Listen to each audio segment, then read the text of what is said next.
Boa noite. O candidato presidencial Jair Bolsonaro reclamou na semana passada: a China não está comprando no Brasil, está comprando o Brasil. O exemplo chinês de compra no e do é caribenho. A ilha de Trinidad e Tobago, lá há megaprojetos financiados pela China e, ao mesmo tempo, milhares de chineses que chegam para se instalar com pequenas lojas e supermercados. Na vizinha Venezuela, está cada dia mais difícil separar o que compram ou o que possuem os chineses. A China emprestou 50 bilhões de dólares para o presidente Maduro pagar dívidas. Agora cobra em petróleo, pelo qual pagava cerca de 13 bilhões por ano. Os chineses ainda têm 49,9% na Sinovensa, uma joint venture entre os dois países. Abrirão 300 poços de petróleo em Ayacucho e deve investir mais 184 milhões de dólares na Petrosul. Mas tem mais. Maduro pediu um novo empréstimo de 250 milhões de dólares ao Banco de Desenvolvimento da China. Conseguiu. O dragão chinês está invadindo a América Latina e a África, no vácuo deixado pelo presidente Trump e sua America First. Enquanto a Casa Branca despreza o globalismo, sobretaxa parceiros aliados, entra em guerra comercial com a China e rompe acordos multilaterais, os chineses abrem, silenciosamente, uma nova rota da seda.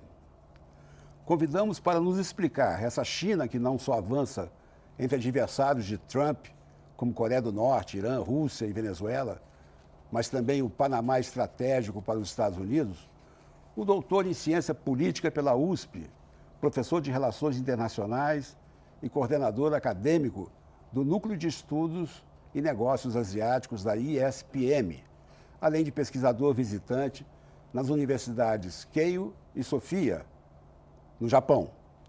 Alexandre Hatsu Uehara. Boa noite, professor. Boa noite, obrigado pelo convite. Opa, obrigado por ter aceito o convite. O vice-presidente americano, Pence, acusou justamente alguns dias atrás a China de espionagem, roubo de tecnologia, bullying diplomático, práticas comerciais desleais e desrespeito aos direitos humanos. Tudo isso num único discurso. Por que essa agressividade? Os dois gigantes não iam bem antes de Trump dar o primeiro tiro da guerra comercial? Uhum. Na verdade, com a ascensão chinesa, há uma tensão que é crescente. Mesmo com o governo Obama, já havia ali uma tensão que vinha ou por questões do déficit comercial, também pela disputa política internacional, porque a China vem crescendo e vem ganhando espaço. Se a gente comparar um pouco com aquilo que aconteceu com a ex-União Soviética, no finalzinho ali dos anos 80, já nos anos 90, uma coisa interessante é que, assim, no caso da União Soviética, na bipolaridade, na Guerra Fria, os Estados Unidos conseguiu, através de uma política, basicamente conter a influência soviética, a influência comunista no continente euroasiático ali, né? Com a China isso não aconteceu, a China já está no mundo, né? Então, não só a China está negociando com vários países no mundo, mas como foi dito agora na abertura, a China tem investido, tem emprestado dinheiro, ela está presente, ela está fazendo comércio internacional com o mundo inteiro. Então, isso acaba trazendo um desconforto para as antigas potências, para as antigas economias ocidentais, inclusive os Estados Unidos, com essa expansão chinesa e que não dá mais para conter na Ásia, como se fez com o comunismo na época da Guerra Fria. Será que você conseguiria resumir quais são as ambições geopolíticas atuais da China? Dinheiro não falta. O PIB chinês neste ano está calculado, eu acho que em 12 trilhões de dólares. O que os chineses querem, de verdade? Uma coisa bem interessante é ver essa evolução do PIB chinês. Vamos pegar, já que falamos da Guerra Fria, de 1990 para cá, né? Eu fiz um estudo recente aí, comparando quanto cresceu o PIB chinês e quanto cresceu o PIB brasileiro, né? E o PIB brasileiro não foi tão ruim de 90 para cá, de 80 para cá, cresceu algo em torno de 17 vezes. O PIB chinês cresceu 37 vezes, né, nesse mesmo período. Então, isso fez com que o peso relativo da China no mundo mudasse de maneira significativa. E isso causou muito receio do mundo ocidental, porque a gente pensar o mundo até o finalzinho do século XX era pensar basicamente aquilo que acontecia na Europa ou, mais recentemente, já depois da Segunda Guerra Mundial, o que acontecia nos Estados Unidos é o que determinava a ordem das relações internacionais. E agora, nesse início do século XXI, esse peso grande da China tem feito com que alguns analistas de relações internacionais, alguns economistas também da economia internacional, olhem que assim, o século XXI daqui para frente pode ser que mude o eixo da ordem internacional, de se pensar o mundo para a Ásia, especificamente para a China. Então, com isso, a China também percebeu que esse temor crescente em relação ao papel da China no mundo fez até com que eles mudassem um pouco o próprio discurso dele, né, da China, que num primeiro momento foi chamado uma ascensão pacífica, né, e isso, por causa da ascensão, se criava um temor, bom, se a China está ascendendo, vai hierarquizar o mundo, e para tentar conter esse temor, então colocaram como desenvolvimento pacífico, porque o desenvolvimento é algo mais horizontal, de cooperação. Então a gente percebe assim que a China se beneficia muito daquilo que teve nos últimos anos de comércio nacional, do livre mercado que ela conseguiu ter, né, de acesso. Então eu não vejo que a China queira ter um papel como o dos Estados Unidos, né, de ser o policial do mundo, o guardião da estabilidade internacional. Acho que não vejo a China neste momento com esse objetivo.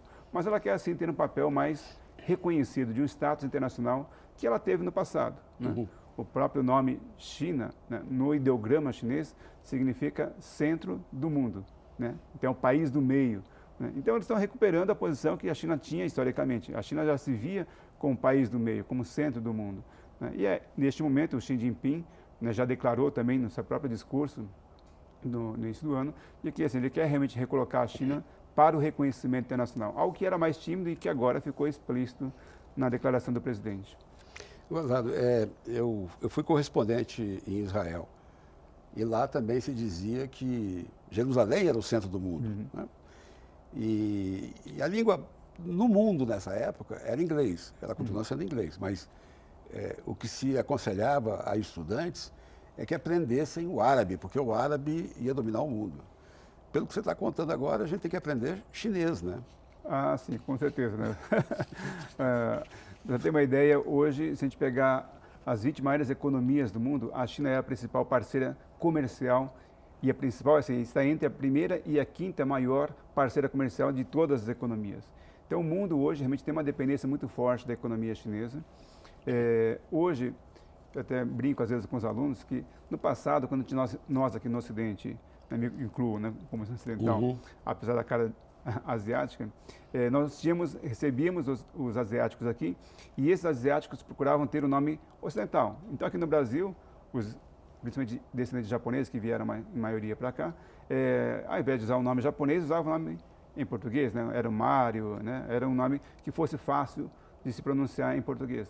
E agora o que a gente observa é que são os ocidentais indo para a Ásia e particularmente para a China, adotando nomes chineses para poder ser mais fácil o contato com os chineses. Então a gente percebe que realmente há uma influência muito grande hoje da China no mundo. E esse que nós chamamos de soft power, né, que é o poder light, aí, que não é pelas armas, mas pela maneira da influência cultural. A gente percebe sim que você mencionou em relação ao aprendizado da língua chinesa, e a própria China está aproveitando desse interesse pela China para expandir também a sua influência para o mundo, pelo soft power. Então, tem o Instituto Confúcio, que é um instituto que leva a cultura chinesa para o mundo, que está presente na maioria dos países, inclusive no Brasil, e com uma disseminação muito grande. A ideia é ensinar o chinês, mas por meio da língua chinesa se leva a cultura, se leva a influência, claro, se leva muita influência também da China para o mundo. Tem muitos Confúcios na África, né? Sim, tem muitos Confúcios na África. Uma região, né, um continente que tem recebido muitos investimentos chineses, né, tem muito interesse econômico também da China lá, e o Instituto Confúcio acabou também sendo vamos dizer, um instrumento, né, de tentar aproximar os países desse continente com a China. Mas vamos voltar ao Brasil. A China indicou que gostaria de investir mais 20 bilhões de dólares em ativos brasileiros, 87% a mais do que em 2017. Espero saber Antes, eles estão querendo saber para onde vai o Brasil, qual vai ser o próximo governo. E que áreas você acha que interessariam a eles depois que já arremataram o maior campo de petróleo brasileiro, o Libra? Para onde que vai esse investimento chinês no Brasil? A nossa relação do Brasil com a China, eu creio que estamos num processo de aprendizagem, né? Eu acho que em determinado momento houve um entusiasmo muito grande com a China, até pelo crescimento das nossas exportações para a China, um período que o preço das commodities até subiram e isso acabou beneficiando bastante o Brasil.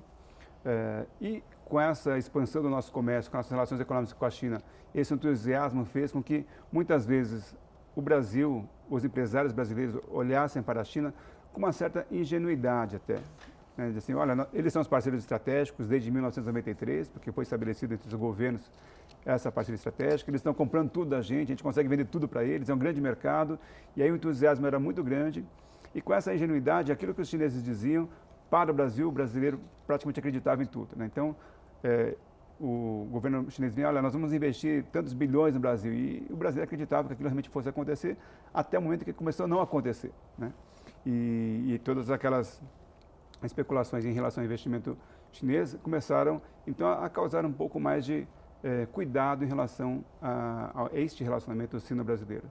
Eu creio que neste momento, e aí voltando um pouco até na abertura em relação ao próprio Bolsonaro, que tem dito, né, que a China está comprando não só no Brasil, mas o Brasil, eu acho que é um outro momento. Né? Então, existe assim, neste momento uma preocupação com os investimentos chineses no Brasil, da forma como vem sendo feito. Então, o Brasil nem pode ser ingênuo achando que tudo que a China faz é para o benefício do Brasil, porque eles não vieram aqui porque o Brasil tinha interesse que eles viessem, mas eles vieram aqui porque tinha interesse chinês no Brasil, e por isso que eles vieram para cá.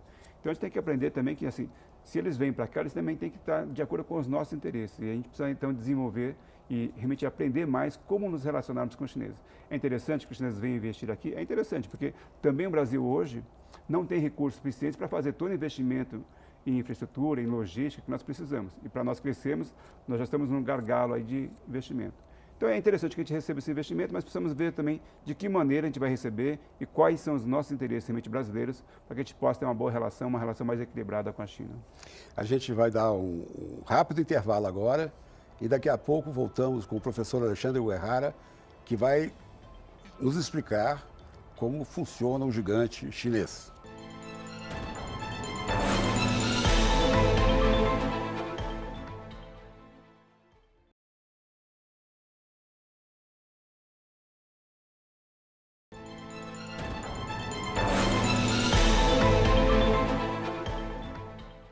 Estamos de volta com o professor Alexandre Uehara, apresentando um olhar sobre a China. Eu tenho aqui uma lista impressionante de avanços chineses na América Latina. O Chile se tornou algo parecido com a Tailândia, de quem compravam frutas secas. No Peru, os chineses aplicaram 10 bilhões de dólares na mina de cobre de Las Bambas. Estão construindo 7 hidrelétricas no Equador. Já falamos do Brasil e da Venezuela. Ao todo, a China fechou 2.000 negócios na região, num total de 208 bilhões de dólares. O que mais podem querer? O que falta para satisfazer essa fome insaciável chinesa? O que é importante de olhar, assim, a gente vê muitas vezes as nossas análises acabam caminhando para aquilo que vem acontecendo no momento imediato. Né? Realmente a China é um país que conseguiu nos últimos anos um número grande de acordos de negócio aqui na América Latina. Também comparando um pouquinho, eu fiz um levantamento de quantos acordos a China fez com o Brasil e quantos acordos o Japão, que é um parceiro inclusive mais antigo que a China, aqui com o Brasil.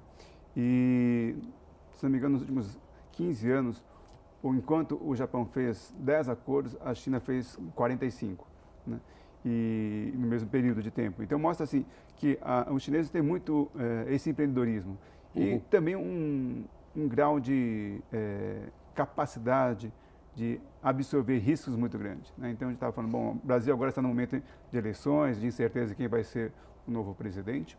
Mas, enfim, os chineses conseguem lidar com essa certeza muito melhor do que os empreendedores ou os investidores dos países desenvolvidos, ou mesmo do Japão, né, em que eles têm muito mais cuidado, ficam aguardando o que vai acontecer. E os chineses, até porque lá se alguém tiver prejuízo, é o próprio Estado que vai ter prejuízo e eles têm interesse de médio e longo prazo, eles são muito mais afeitos ao risco, são muito mais capazes de absorver esse risco. E se tiver algum prejuízo, é um prejuízo que vai acontecer daqui 2, 3 anos, mas ao longo prazo eles não têm esse temor. E isso é uma perspectiva que é bem interessante para a América do Sul, em particular, porque assim, eles têm necessidades, né? A economia está crescendo, existem demandas importantes. O próprio Xi Jinping disse que um ponto importante para a China é como alimentar 1,3 bilhão de pessoas, né? Então, além do crescimento econômico, não é só o dinheiro, mas como é que eu alimento esse pessoal que vai ter dinheiro, né, com 1,3 bilhão de pessoas? E a América Latina ainda é um importante fornecedor de recursos, o próprio Brasil, o Chile e outros países. Então, isso faz com que a gente tenha realmente muita coisa a oferecer para os chineses.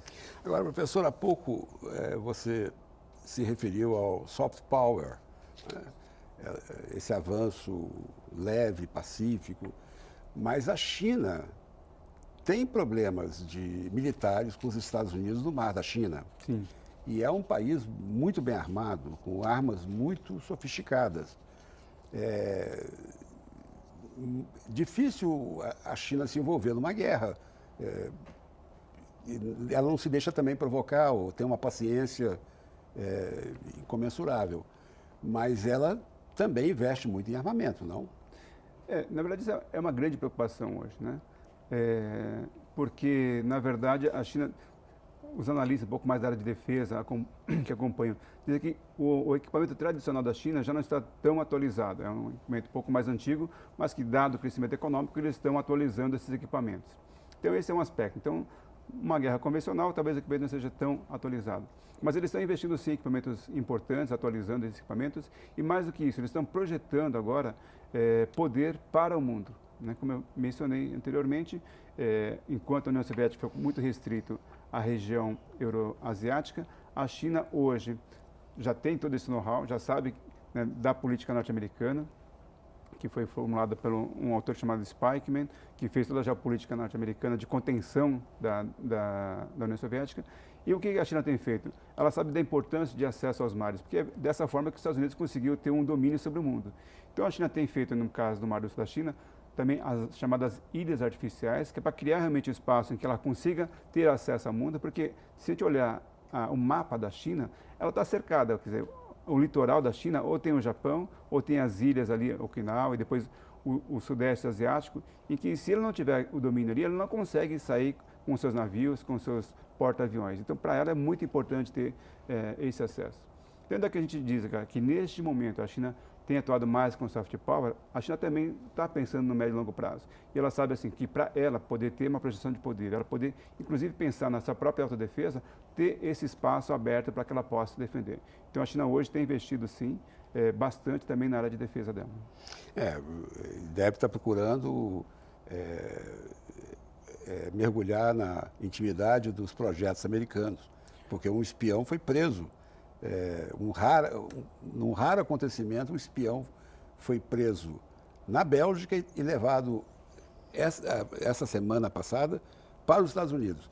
Ele estava espionando aviônicas, estava pegando projetos de novos aviões dos Estados Unidos. Uhum. E não sei se isso foi mais uma provocação americana à China, mas ele conseguiu a extradição dele para os Estados Unidos e agora ele será apresentado em corte, né? Uhum. O que a gente percebe, assim, é lógico que assim, nem é interessante para a China que haja uma tensão com os Estados Unidos, porque ela se beneficia muito do comércio nacional, como a gente vem falando, mas é óbvio que também há uma preocupação com a área de segurança. E há alguns episódios importantes que eu vejo dessa disputa, né? Então, acho que essa semana mesmo saiu uma notícia de que a Rússia, a China e o próprio Estados Unidos estão disputando agora para ver quem consegue criar o primeiro artefato hipersônico, né? Quer dizer, e os três estão disputando isso, porque assim, aquele que chegar primeiro a essa tecnologia tem um diferencial aí em termos estratégicos militares. Então a gente percebe sim que existe uma tensão, né, não declarada, mas assim, e eu creio que as espionagens acontecem de ambas as partes, né? Claro. Foi preso o chinês para poder ser preso o americano, e inclusive as acusações são recíprocas. E só para citar um fato não tão distante assim, o governo americano, em determinado momento, anunciou que já estava em vias de conseguir desenvolver uma interceptação de mísseis via satélite, né? Então, a chamada guerra nas estrelas. Foi por isso que o Trump criou a Força Espacial, porque a China conseguiu, no espaço, neutralizar um míssil. Exatamente, né? Mas aí, quando os Estados Unidos disse que isso seria possível, a China demonstrando que isso não seria suficiente para, que eu posso dizer, coibir uma ação chinesa, ela lançou um foguete que ela disse que foi para destruir um satélite dela que ameaçava na Terra. Mas ela lançou um foguete, destruiu um míssil lá no espaço, dizendo, olha, bom, tudo bem, vocês podem ter um satélite que intercepta meu míssil, mas eu tenho um míssil que intercepta seu satélite lá no espaço. Então, a gente percebe que existe assim, um jogo ali de mensagens que não são explícitas, porque ela não disse que derruba o seu satélite, mas derruba o meu satélite, mas é o mesmo potencial. É surpreendente, porque nesse caso do jornalista saudita que desapareceu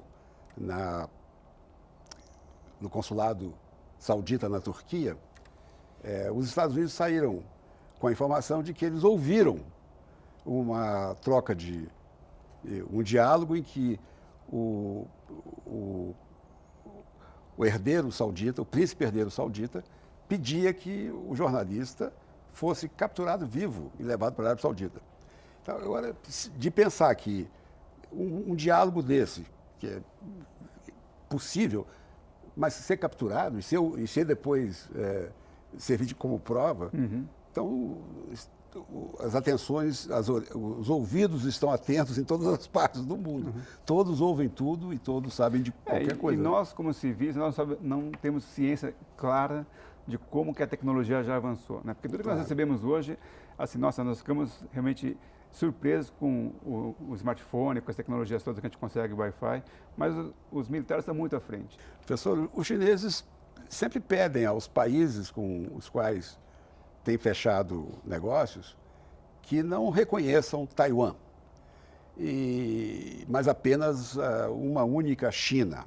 Aqui na América do Sul, só o Paraguai, parece, não reconheceu a China como única e mantém relações com uma Taiwan independente. Os Estados Unidos venderam 330 milhões em armamento para Taiwan recentemente. Houve alguma represália conhecida?